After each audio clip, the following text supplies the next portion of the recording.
My name is ifach and Amit, and today we're going to talk about cybercrime. I had to put this just because someone forced me, so you can't read this. It's like in font 2 or something. This is the hacker me, all right? This is not the business me. I actually wear suits sometimes, but and this has nothing to do with what I'm actually working and doing, so don't blame me or attribute this to, in any shape or form, to my professional work. This is what we're going to talk about. I'm going to start by blabbering off about myself for like 60 seconds. We're going to talk about cyber war, attack and defense, cyber crime, attack and defense, and then we're going to try to connect them. You should have done some homework before coming in here, or if you haven't, I highly recommend you to do that after this talk, which is to see my Defcon 17 talk, because this is like a post-text to what we found there. So what gives me the right to be here? I still haven't figured it out.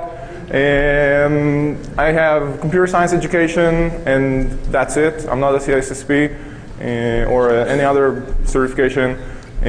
I'm a hacker. I'm a researcher. I used to manage research for a few security companies focusing on cybercrime, malware, network forensics, and stuff like that. I used to manage development, so I've been on that side too, of trying to build software rather than break it. And in my whatever spare time that I have, I do some reserve duty for the Israeli Air Force on, again, cyber stuff. I'm going to say a lot of cyber today because there's just not other terms to that work. I'm really going to try for this. What's that? It's me belt Turkish. Oh, Tommy, there's a gun in your trousers. What is a gun doing in your trousers? For protection. Protection from what? The Germans? Yeah. If you do catch me fucking around and just throwing FUD, throw something at me so I'll know I'm wrong, and please shout, because I can't hear everyone from here. If you got anything to say, if you want to go bullshit or something, just stand up and say it. I'll be more than happy to amend this presentation and add info into it or remove info from it as needed. So a quick recap. This talk is basically, wouldn't be here if it was for my research from last year. Last year I talked about, I was doing some research on cybercrime, and I try to figure out how it works from behind the scenes. Beyond the technology, beyond the malware and the polymorphism and the, I'm going to wait with the A-bomb, and all the technical stuff, just to see how it works from behind the scenes. Who is commissioned to write the software? Who's commissioned to run it? How does money get transferred between those entities? How an actual criminal organization is being managed? And this is where we kind of left off from last year, where we found, I'm sorry about the projection, it's a little dark, but what you should see here are some documents that we found on a criminally operated server that we somehow managed to get access to. Again, watch the talk from last year. That really didn't have a lot of commercial sense. If you're talking about cybercrime, you're always talking about how to make money. Well, you can't really sell this in the open market. These are maps that were in a presentation, in a PowerPoint presentation, denoting fighter target positions with their GPS coordinates on a satellite view. This is like a schedule for something. You can probably read it out later on the slides. And a lot of stuff that shouldn't have been really out there. And I consider this out there because the way we got access to that criminal server is horrendously stupid. All right, it's just like having it on the internet, which is how it was. This is finally declassified, so I don't have to skip through it like really quickly. That's a software that again was accessible or was stolen by this criminal organization. That software manages air scenery, whatever, situation for militaries that control, and it controls like the bombing and whatever. It's got a lot of nifty stuff that shouldn't be out there. But again, finally declassified. Want to get some more information, track back the Defcon 17 talk. It's a lot of fun. And at that point where we saw that kind of information on that server, we got hungry. Well, at least I got hungry. And one of my conclusions from last year's talk was, well, maybe we should try to kind of LoJack some of the information, or LoJack the server itself, because it kept moving. Which we actually did. We kind of fingerprinted the different files and the different data that was on the server and tried to figure out where it's going to pop up. And it popped up. And this is why we're all here. And I can talk in Defcon again about beyond cybercrime, or where does cybercrime connect to beyond just the economic side of things. So, in order to do those connections, and the title is Cybercrime War, Connecting the Dots, first let's visit what's cybercrime, or cyber war. What is this? Raise of hands. Bullet hole. Excellent. This is what we're dealing with on a daily basis. Why am I saying this? Because you don't know what that bullet hole relates to. Is it part of a gangbang shootout in the streets of whatever, Detroit? Or is it bullet hole in some armored vehicle that was shot in the battlefield? We're dealing with the little fragments, with the little incidents, technical incidents all the time, with the malware, with the exploit, with the vulnerability. And in this talk, I'm going to try and do that zoom out and kind of take a look at the whole scenery. All right? Try to figure out if this belongs to cybercrime or cyber war, and what is really the connection between these two.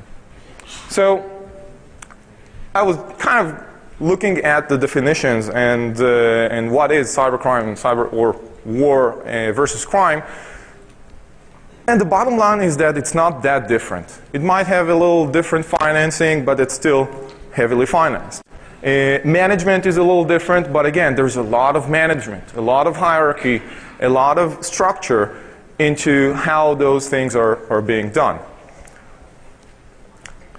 And when you go and look up what cyber war is, the Wikipedia definition, which I'm going to bash through this through the next 50 minutes, says cyber warfare, all knows of blah, blah, blah, is the use of computers and the internet in conducting warfare in cyberspace. Now, this definition is all nice and dandy, but again, it's missing a critical thing from my perspective, which we'll talk about in a few minutes. And if you're here in the US, you probably know this guy that was quoted saying there is no cyber war. Who's this? Schmitty, right.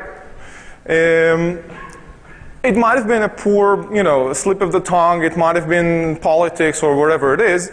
And there's always someone saying, well, there's no cyber war except when it happened in Estonia. Or, you know what, maybe Georgia.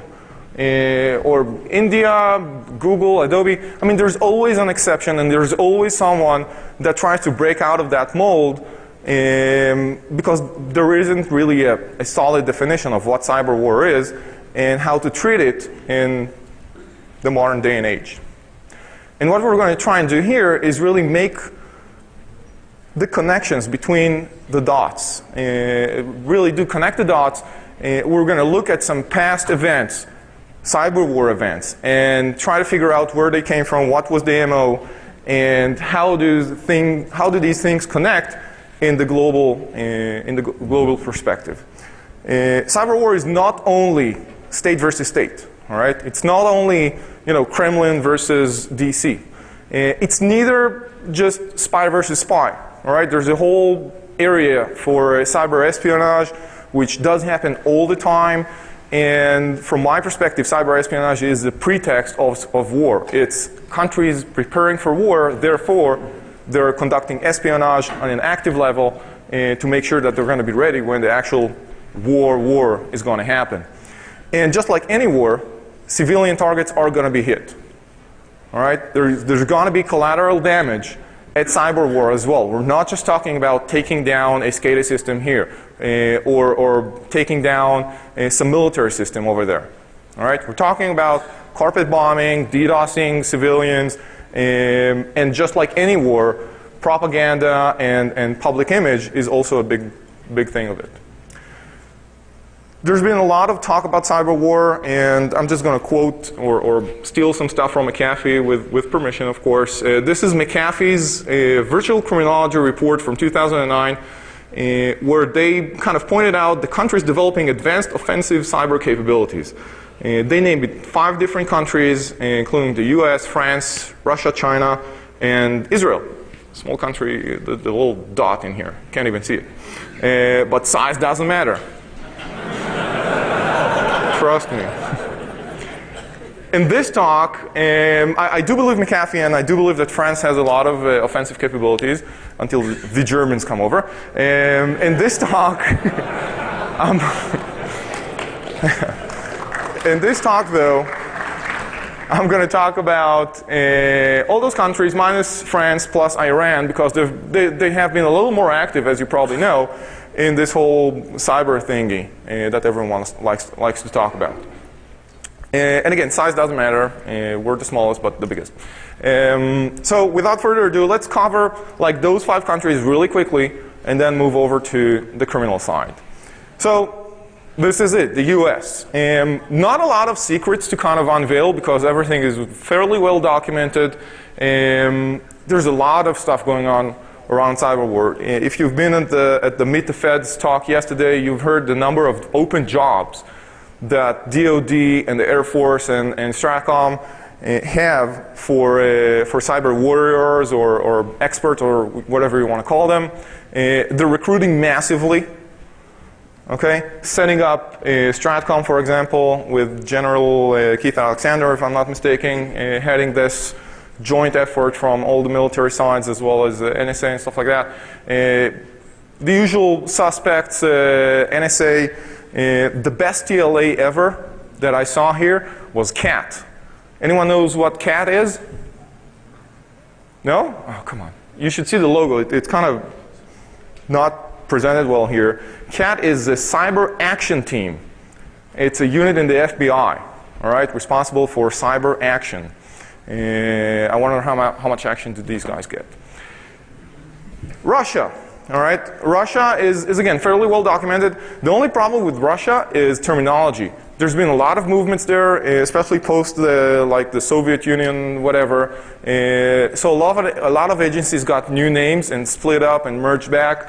I'm just going to name the few that are actually active on that front. The GRU is the main directorate of the Russian Armed Forces. They do a lot of cyber espionage and foreign stuff.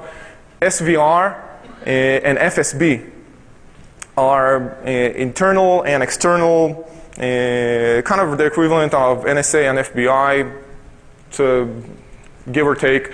FSB used to be called the KGB, so these are the same guys. Again, terminology. I love their logos, by the way. Really, really cool. I mean, if you could get those for laptop stickers, please do. Shoot me an email. One of my favorite agencies is just called the Center for Research of Military Strength of Foreign Countries. All right? So there's no hiding about it. It's like me walking yesterday in Vegas with an I'm a Liability t-shirt. It's like, you know, no surprises. And the last but not least, there's a thing in Russia called NASHI. It's the National Youth Associations. There are several of these. They're kind of political party for teenagers, or I don't know. It's kind of a Boy Scouts, but with a political flavor into it. Tightly coupled with the actual political parties, if you can say that, in Russia. And these guys carry out a lot of actions that the party wants them without being directly connected to like government decisions. So remember these, we're going to talk about them in like 20 minutes. China. There have been enough talks about China. Again, read the Northrop Grumman report. It's got a lot of information that was kind of available before, but they just kind of concentrated it and summarized it very, very well. Some people call it old. I just tell them, you know, read it through because it's got a lot of scattered information that was available before, so it might be a little old, but in a very well formed manner. These guys run the 3rd and 4th General Staff Departments for electronic countermeasures and SIGINT, and signal intelligence, which basically mean offense and defense, respectively. And yes, these guys have been practicing, all right? Titan Google, whatever. They have the capabilities, they have the knowledge, and they definitely have the infrastructure and the hierarchy to run all those attack and defense. Iran. That's a little kind of shady. Not a lot of information. The one thing that you may notice in Iran is the amount of growth they went through in the past 5 years in terms of internet connectivity, and this is fiber connectivity. Okay. By the way, the telecommunication infrastructure company it's like the monopoly for internet communication in Iran is the government telecom monopoly, and works very, very closely with the Iranian armed forces. Okay, so everything is controlled by them. If you thought that the Chinese Great Firewall is strict, check out Iran. All right, it's even worse. Last but not least, Israel. You're not going to see anything interesting here because this is all Google stuff. I can't really tell you like from the trenches stuff, so it's going to be a little boring.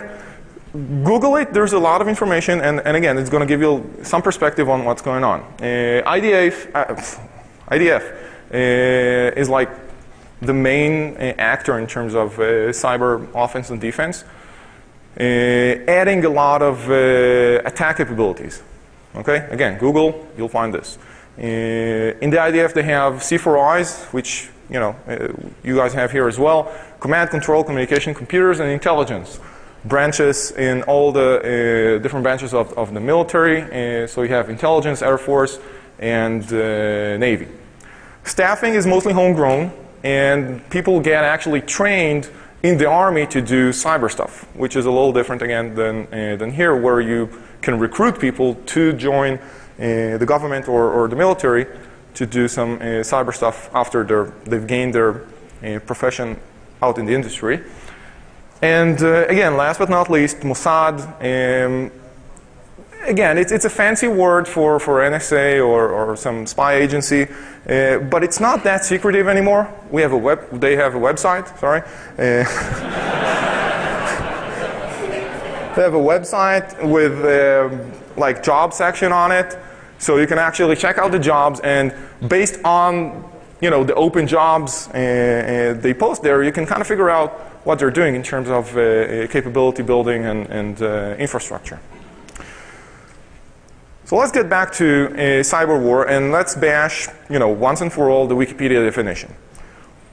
In my book, all right, cyber war, or at least an attack in cyber war, is a highly selective targeting of military and critical resources. Again, we're veering away from just military and bouncing in critical resources as well, in conjunction with a kinetic attack.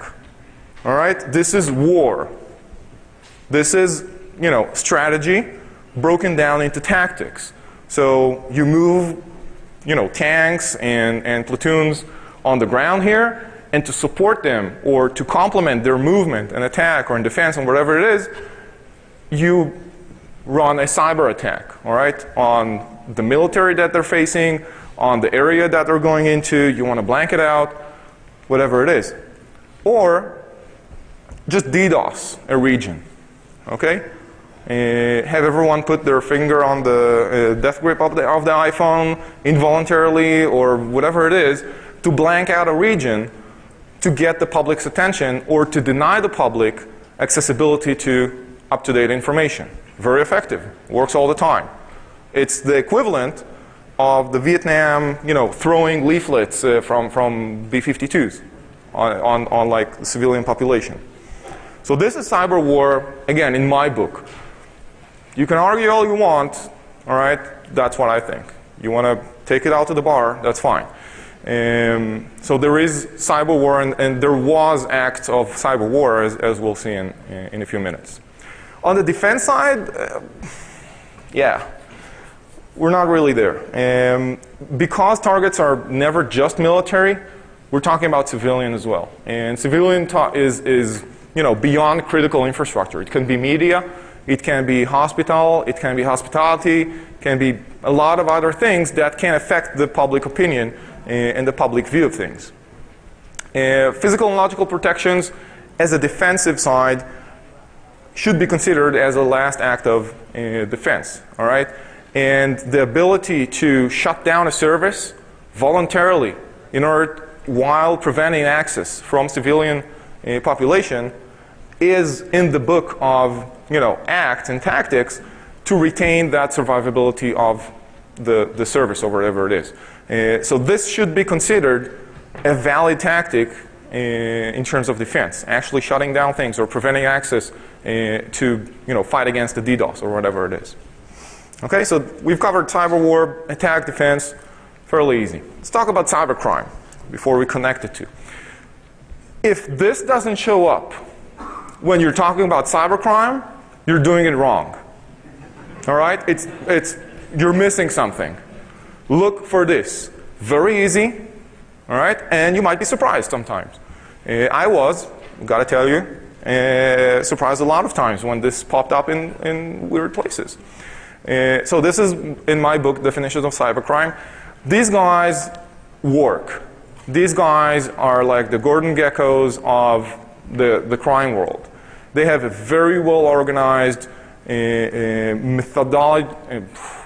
methodical infrastructure and hierarchy. And they work just like any Fortune 500 company. There's the CEO, there are VPs, there are marketing channels, there are guys on the ground, there's an IT department. They outsource a hell of a lot of stuff because it's cheap and it's easy. And again, check out the talk from last year to get some more information on how this actually works in terms of cybercrime. In terms of attacks, this is the stuff that we're all kind of seeing all the time, every day. Usual channels, web, mail, open services, where we get all the spam and the malware and the PDFs and stuff like that steals our social security numbers and runs transactions for us. Targeted attacks are going to happen on premium resources, all right? I'm not going to say it, but I'm going to say it. Google and stuff like that is a prime target, all right? Specific companies with specific assets are prime targets. F-35. Carpet bombing is going to be used for most attacks. The standard ops are going to be, with the farming and fishing and stuff like that.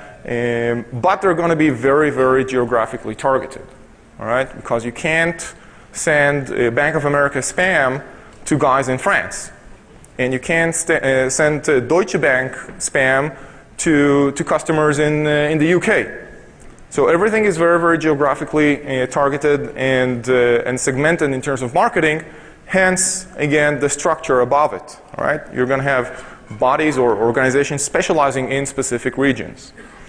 Secondary infections will happen through the initial ones. So once you get a foothold on one asset or on one organization or market segment, it's usually going to be based to pivot off additional attacks.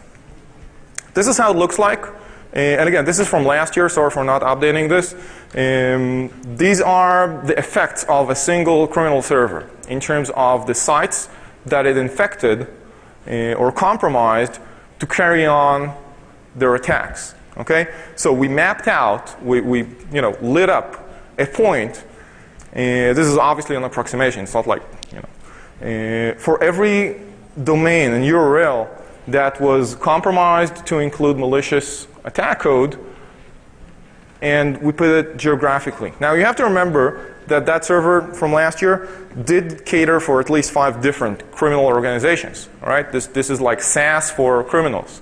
So everyone was running their own regional thing, and again, you can kind of see that with the focus on east and west coast of the U.S., the western part of Europe, and some scattered attacks. East Asia, Australia, and some of Brazil and South America. This is how it looks like in terms of the actual groups. All right. Once you start tracking back, whose account is it on the server that runs the attack on those URLs, and whose account is another one, and you map it out with intelligence information from law enforcement and your own kind of open source intelligence, you can kind of focus down on the groups that actually run the criminal operations. So again, it's not a big surprise. These groups specialize in their specific geographical regions. In terms of ammunition, this is one of my favorites, Zeus, if you don't know it. If you want a copy, just ping me. Very easy, all right? And this still baffles like 99% of AVs. If you click here, build loader, you're going to get a new copy of the actual Trojan, the executable, with a very, very low detection rate. And if it's not low enough for you, just click again. And again, and again, and again. You can test it on VirusTotal or test it yourself. It's got a GUI. I mean, seriously. It's got a config file. You tell it what you want to do, which websites you want to attack, which websites you want to alter on the user's browser. This is, all right, and again, I'm going to get a lot of crap for it, an APT. It's an advanced persistent threat. It stays on PC. It goes fairly well undetected. And it's very advanced. You can do a lot of neat stuff with Zeus. It's got a web portion to it as well. That's the command control center. So every bot, every instance of that loader that you've built that gets installed on a victim's machine pops up here. You can filter this by, again, geographical regions. You can group them together to form different administrative groups. This caters for multiple users, so you can have, and again, you can have different permissions for different users managing this system. This is, you know, this is the shit. You can drill down, obviously, issue commands, look at the data that was harvested from those PCs. You can filter them by connection speed, so that you can group the fastest connections into a group called DDoS, and the slowest ones for a group called check later, and so on and so forth. It's very easy to use. Again, you don't need to be like an Uber hacker from Defcon to do this. You can be, you know, my mom. This is fire and forget. Defense. Again, I hate those signs, but you know, what can you do?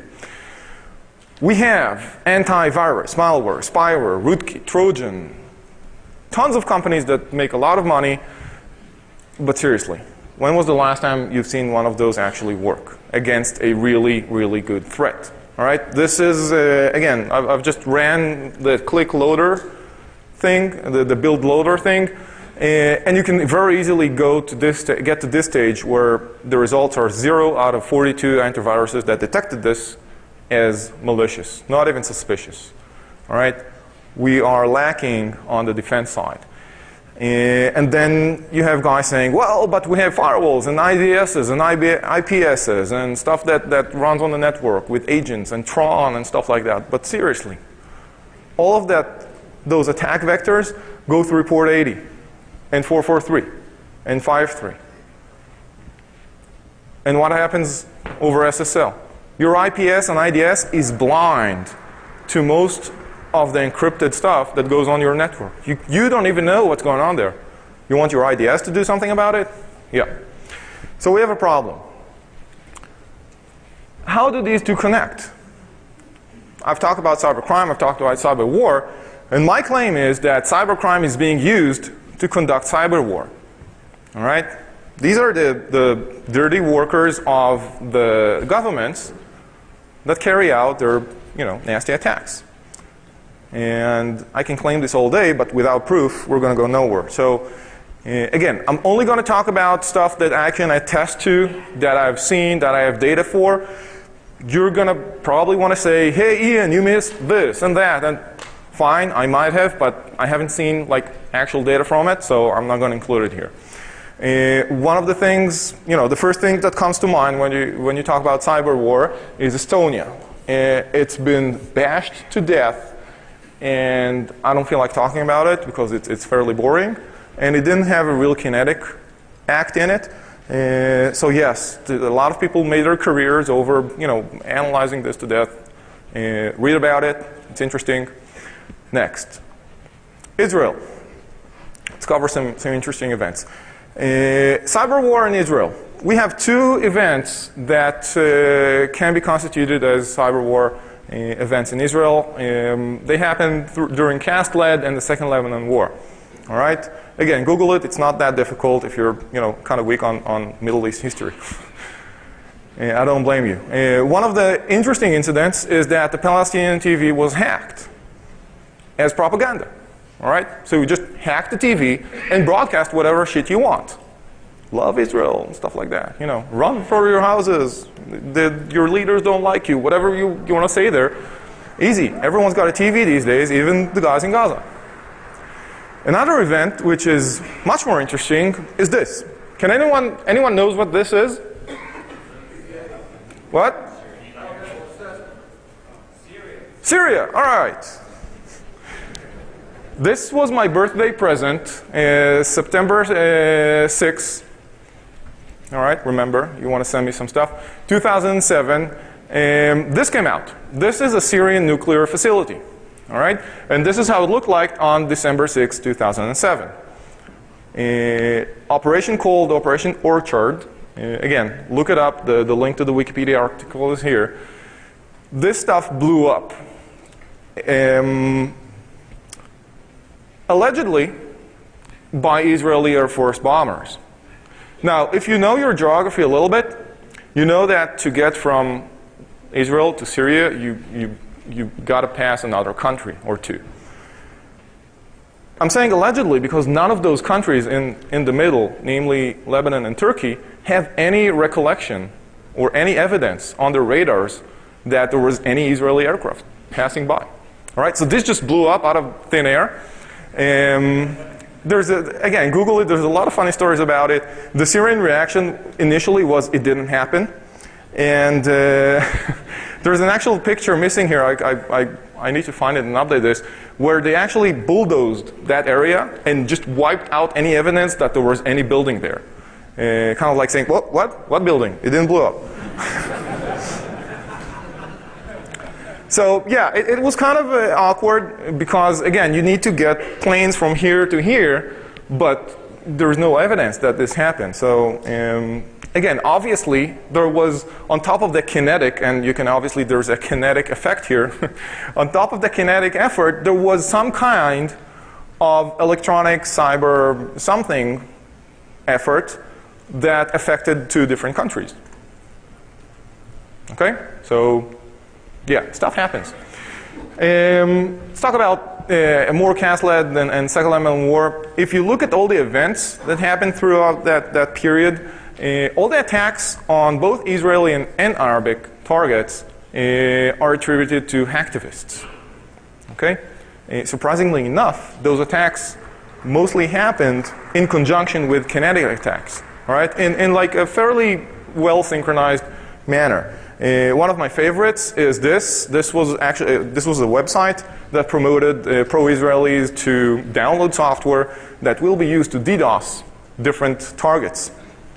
So yeah, it's who needs Zeus when you can just tell people to download this stuff? Let's talk about another organization in this whole scheme of things. ARHack. It's a hacker forum by day, cybercrime operations by night. All right? It's a very popular Arabic-speaking forum, okay, that have this. Wow, you can't really see this. There's like political posts, anti-Israel, pro-Gaza, pro-whatever it is. I'm not going to get into politics. That goes around on the hacktivist side. That looks very kind of, from the trenches. On the other hand, they're buying and selling cards for half their balance, all right, and selling 1,600 Visa cards, in bulk. So it's kind of a dual hat thing going on. On one hand, it's a proper crime organization, very organized, all the stuff that we've talked about in the past years. On the other hand, it's kind of hacktivism. Let's talk about politics and stuff like that. So again, connecting the dots is not that difficult over there. Georgia, off from Israel to a little northwest. This was, from my perspective, the most interesting incident or case that you can analyze from a cyber war, cybercrime perspective.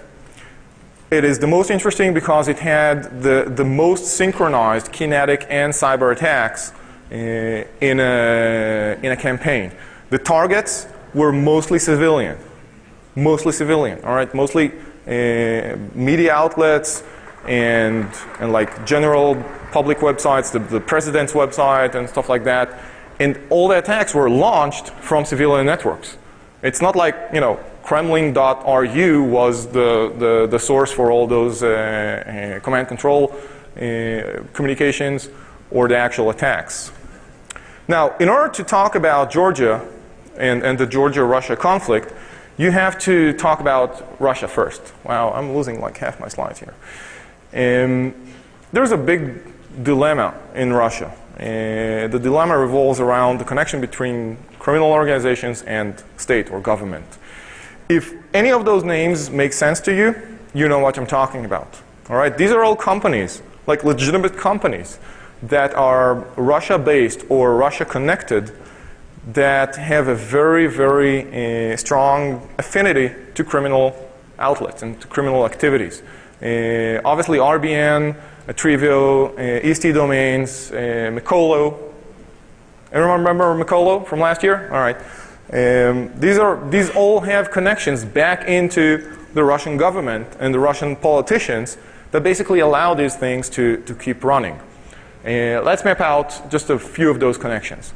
Again, this is like an offhand, quick connection. I'm sure there's more, but just to understand things. HostFresh and the UKR telegroup are hosted by Trivio, which is a customer of EST Domains, which is a customer of RBN, the Russian Business Network. If you remember the Russian Business Network, it went down in 2008. When it went down, it was moved to China, HostFresh. Then it came back up to Russia and kept running because, again, there's no one to stop it there. It's not like people got sued or fined. RBN's network providers are also UKR Telegroup and HostFresh. All right? Very highly connected. When you talk about EST Domains and Mikolo, you know these guys are actually bad guys. All right? There's no doubt about it. There's enough proof to say they have criminal affinity. If you talk about RBN, you know they're highly connected to the Russian government.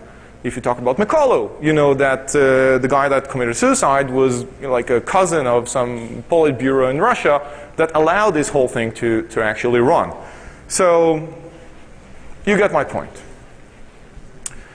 So back to the actual attack in Georgia. This is what started the cyber aspect of it. All right, you start seeing commands issued from the standard CNC servers, basically saying flood, you know, president.gov.ge over HTTP, UDP, and TCP, HTTP, TCP, and ICMP. The CNCs were shut down and then brought up again, and the second attack started as troops started crossing the border towards Georgia. All right, again, very, very highly synchronized kinetic and cyber attacks.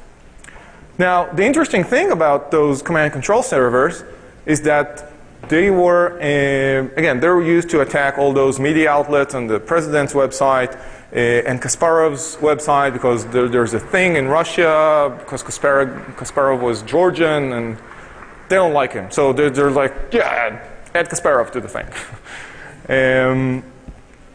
At the same time, the same command control servers were still operating business as usual, and business in cybercrime is making money. So they're still, you know, attacking porn sites to extort them, adult escort services, Nazi and racist sites, Carter forums, gambling sites, you know, the usual dealing and scheming of cybercrime. Connecting the dots, not that difficult, I think. All right, and the facts are all out there. Iran, I've got 10 minutes, so I'm going to blow through this. You know Twitter? Anyone doesn't know Twitter? Good, all right. Great crowd. 2009, Twitter went down, DNS hacked. The political connections of that specific attack are just too obvious to ignore. It was the elections in Iran. right around the UN Council decisions to ban Iran and do bad stuff to them, and protests against the leadership in Tehran. This is what the attack looked like, all right? Again, I hit those slides. This is what Twitter looked like when you try to access it during the attack. If you try to Google it, you'll get that, this Arabic-speaking or Farsi-speaking page, basically saying this is the Iranian cyber army. We protest this, and we don't like you, and Twitter's down. So get your 140 characters somewhere else. This was taken down. This thing happened on December 18th, 2009.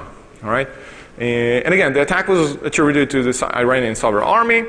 Until December 2009, by the way, if you were following those kind of intelligence forums and stuff like that, there was no Iranian cyber army. All right, this is like a new thing that happened just for Twitter. But if you, again, closely look at the affiliations between the groups, you realize that the Iranian cyber army is actually part of a group called ASEAN. It's a Shiite group of, again, hackers and activists and stuff like that running inside Iran. And ASEAN's, kind of defacement logo and technologies and techniques are very, very, very, very similar to what we've seen in the Iranian cyber army back on Twitter. All right. Again, this is from attrition. You can see the actual defacements, and they use the actual same HTML template to push onto the defaced sites. And again, just check out the forum, get someone who speaks Farsi or Arabic, and you can see how it operates. To make things a little easier, this is a pic from the Iranian cyber army subgroup inside the ASEAN forums. They have a section called War Games. I shit you not. And in those War Games, you can see the post from like one of the trainers or whatever you want to call them, leaders, saying, all right, the war game target for this week, month, whatever it is this website. They have rules of engagement, scoring. It's kind of like capture the flag, but for real. Yeah. And the targets of that capture the flag is not some, here's a VM image, you need to protect it or attack it. Chester County Natural Gas Authority. All right, out of South Carolina somewhere.